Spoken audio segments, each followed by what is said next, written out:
Good afternoon, everybody, on this beautiful afternoon down in Cornwall. I'm on my way out of Cornwall currently, but the sun is shining. The sun is high in the sky. There is not many clouds in the sky at all. Beautiful, glorious weather we've had this whole week. I imagine it's pretty much the same throughout the whole of the UK. Hopefully that is the case. Quick little video today. I'm not going to go into too much depth or detail, but boxing. So Edge and I said that we would sort of talk a little bit about boxing. Neither of us are sort of what you would call die-hard boxing fans as such. You know, we're probably both aware of what's going on in the big fights. I try and watch all the big fights. Have followed in the past certain fighters. Joe Calzaghe is the prime example. But we're going to talk misfits boxing today. Now, the guy I'm going to talk about, I feel a bit more qualified because boxing is not his first professional fighting career. Darren Till, Darren the Gorilla, sensational win against another Darren Stewart, the dentist, at the weekend. 8 3-minute rounds on the Misfits main event.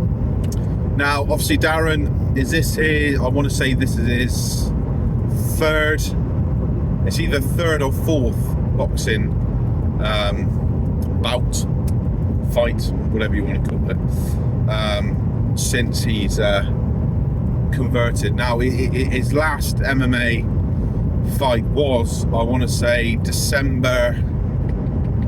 I think it was December 2022 against the now crowned Dricus du Plessis from South Africa. Darren, I think his record stands at, I want to say it's 18-5 in MMA. So he was unbeaten until he fought for the belt against Tyron Woodley in the welterweight division, 170-pound division.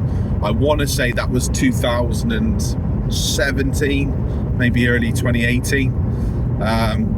Lost that via Darce choke in the second round, I believe. And then he fought Jorge Masvidal in the homecoming at the UK.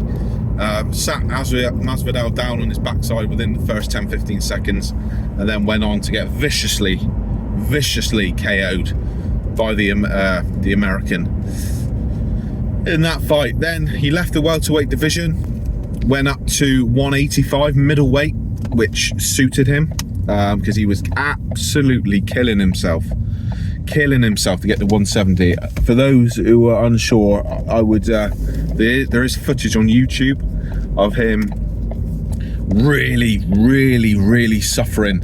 I think it was prior to the Masvidal fight, where he's literally on the treadmill. He can hardly move. He doesn't know where he is. He's delirious, and they're like having to carry him off the treadmill in his sweatsuit to lay him down, cover him up with more towels, and he's doing the same again. He's spoken about how he went for a walk to Asda to get something, and he sat on a park bench because he couldn't see. He was temporarily blind, really suffering. So the move to 185 was a good one, and I think that was always his plan anyway. If he'd have beaten Woodley, I think he wanted to take the belt to Madison Square Garden, the 170 belt, as champion, defend the belt, and then on to the middleweight division. I think that was always his plan, but it came, well, in the same time frame, I suppose, but under different circumstances. Beat Kelvin Gastelum in a bit of it was a tight fight, close fight. I think Darren never looked in too much trouble in that fight, and this is a Kelvin Gastelum who had just recently fought for the interim belt with Izzy Adesanya, and give Izzy, probably prior to Dricus, his hardest fight. But Darren, he looked so big. He looked huge in that fight at 185, massive. And it was less than ideal because he had visa issues, blah, blah, blah, blah, blah. But he got it done on the night, looked clean, looked in control. Then there's numerous cancelled fights. He had 3 more. after that. I'm struggling to remember who they were. During COVID, Robert Whittaker, again, 5-rounder, razor sharp fight, very close. I think Robert Whittaker was the deserved winner. I think Darren blew his knee out in the second or third round, because in the later rounds he just didn't have that sort of that Muay Thai bounce of his. He sat Whittaker down clean with an elbow in the first round. Anyway, that was a very, very, very good fight. Very good performance by both guys, close either way. Whittaker said after the fight he did not know how to deal with Darren Till's feints, and that Till had caused him a lot of problems. Yet again, this is another ex-champion who just come off the back of losing his belt. If Till had won that fight, he's next for the middleweight strap against Adesanya, there's no doubt. Anyway, he lost that fight, as I've said. His stock doesn't drop though, because it was such a good performance, such a close fight. His stock doesn't drop. Then he was meant to fight Marvin Vettori, injured. He was meant to fight Jack Manson, got injured. This is Till getting injured. Fights Derek Brunson. Now, I'm a little bit, well, I'm not ashamed to say, a little bit embarrassed to say, as soon as this fight finished, I turned the telly off. I was pissed off. I felt so much for Till, because he should have Darren, and it's hard supporting Darren Till sometimes, because he promises so much with his mouth that he hasn't delivered. But a fully fit and functioning Darren Till, who can defend a fucking takedown, should be piecing up Derek Brunson, because he was there to be hit, and when Till could hit him, he hit him clean. But that was on that night, he could not defend a takedown to save his life.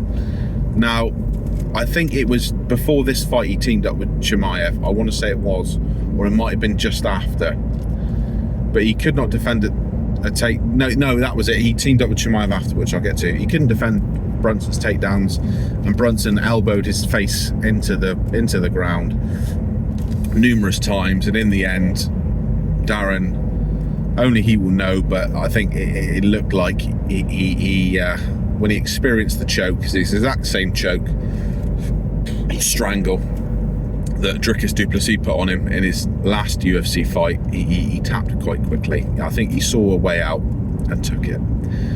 That's not a criticism. I've never laced up a pair of gloves under a rule set rules to fight somebody.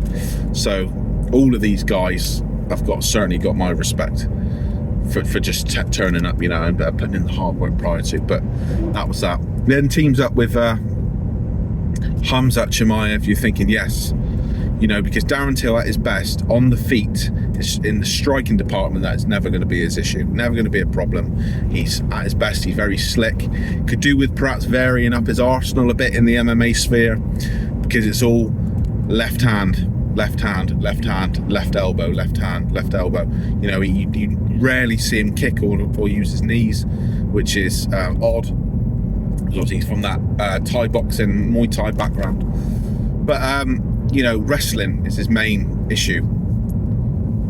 And obviously he's putting in the work with Khamzat. He's getting fit and fit and fit. And those two are as mad as each other, proper fruitcakes sometimes.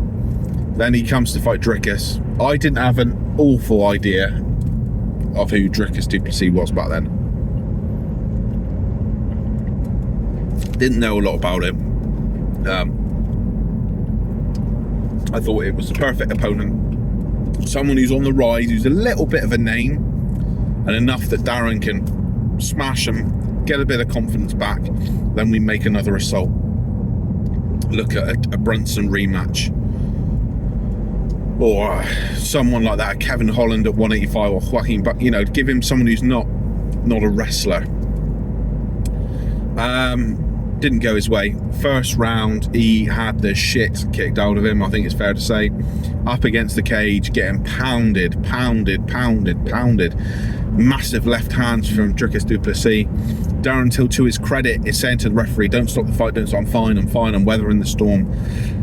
However, you're watching it, and those on commentary are like, yeah, that's brave, but do something about it, Darren, come on. survives, goes back to the stall looking like he's been bashed up, and he has. Second round, turns round, comes out. Drickus had punched himself out. So was this a genius game plan by the gorilla? We don't know. Looks very good. Darren looks good. He's piecing up Drickus. He's making him look a bit silly on the feet at times. But Drickus is just double hard. He's weathering the storm again. Then the third round, Drickus starts mixing in the wrestling, takes Darren Till down at will. It was, again, utmost respect for these guys, but it was embarrassingly easy, I think. As it's transpired, he's blown out his ACL again, so he couldn't do anything about those takedowns, and again he tapped quickly. So then Darren comes out and says the plan is 2 years he's going to take off and then come back.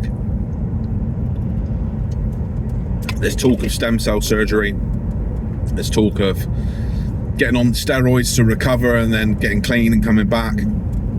But you know, this was December 2022. The announcement was made in 2023.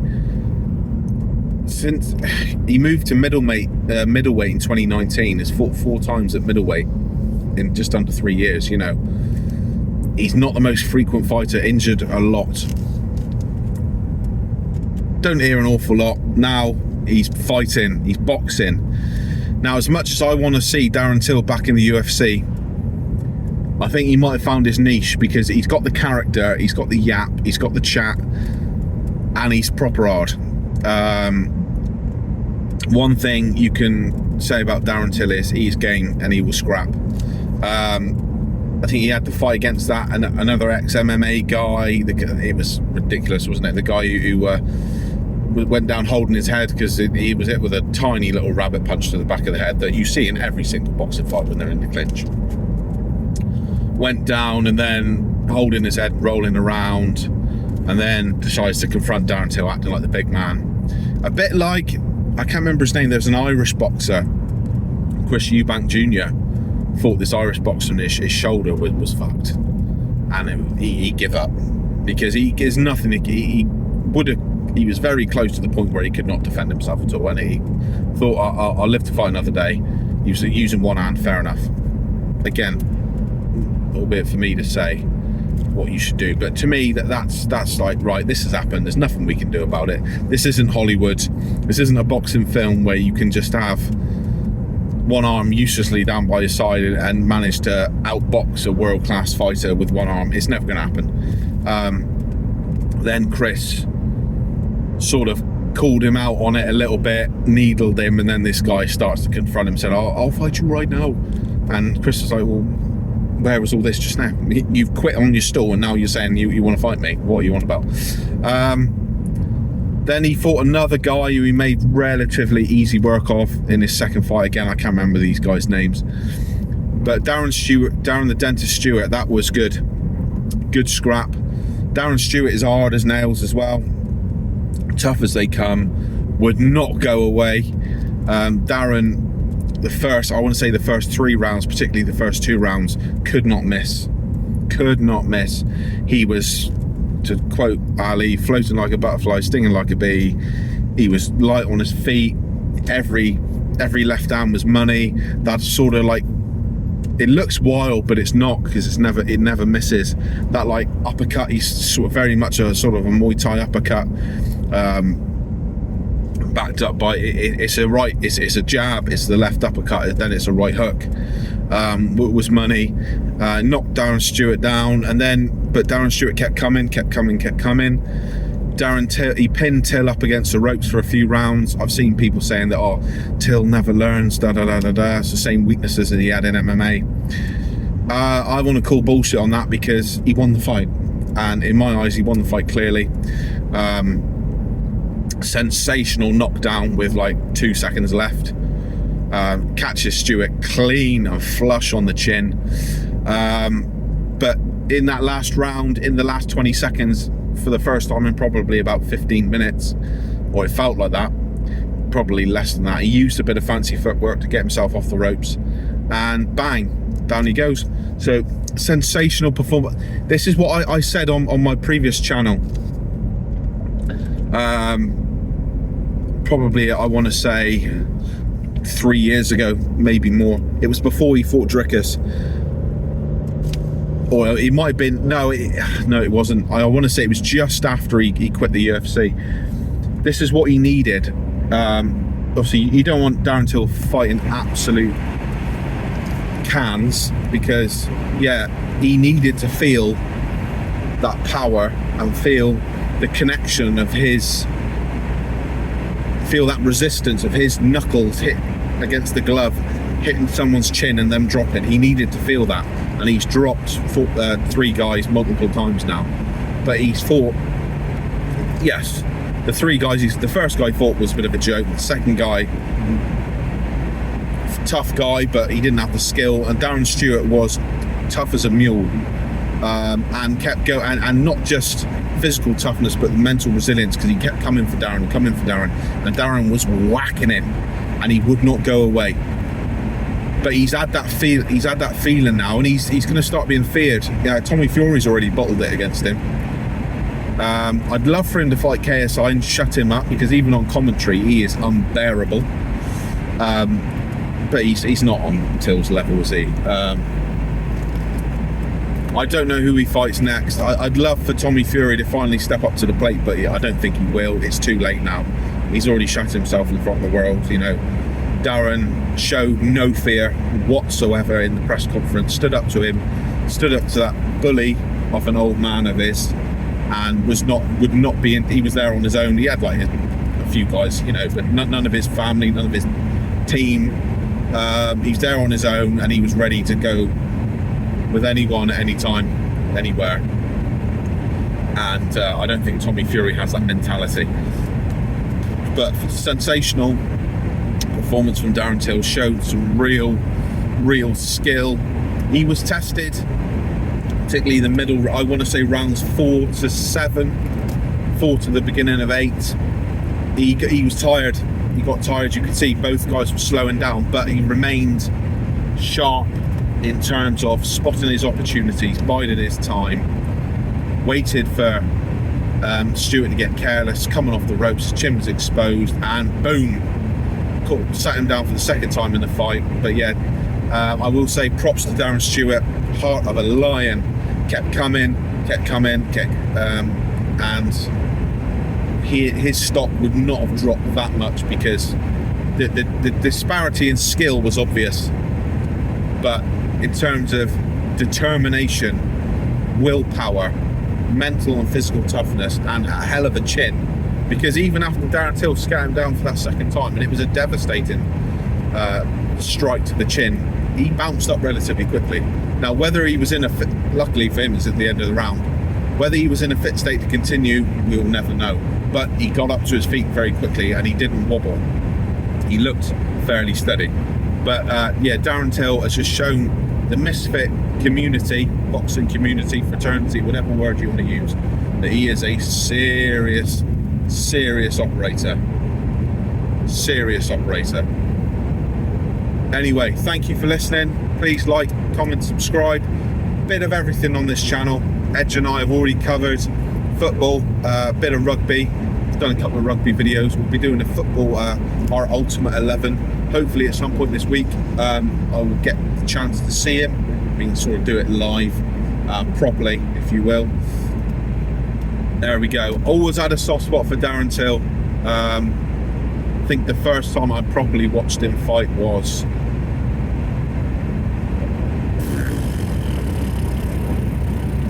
I was aware of him when he fought Cowboy, but I'll be honest, the first time I sat down purposely and got up in the middle of the night just for his fight, it wasn't the middle of the night, I think it's an Abu Dhabi one, was against Robert Whittaker, which was fairly deep into his UFC career.